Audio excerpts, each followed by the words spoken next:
మృతులలో నుండి ఆది సంభూతుడుగా లేచినవాడు.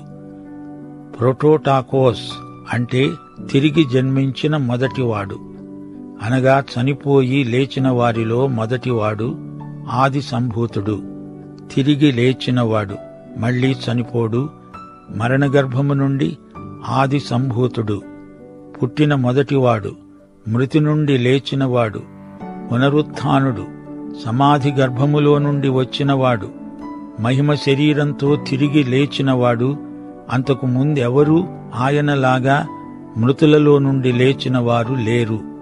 ఆయన తరువాత ఆయనను బట్టి అనేకులు తిరిగి లేచిన వారయ్యారు. ఆయనే ఆది సంభూతుడు. తరువాత సంఘం ఎత్తబడుతుంది. 1 తెస్సలోని పత్రిక 4వ అధ్యాయం 14వ వచనం. ఆ తరువాత ఆయన వచ్చి రాజ్యం స్థాపిస్తాడు.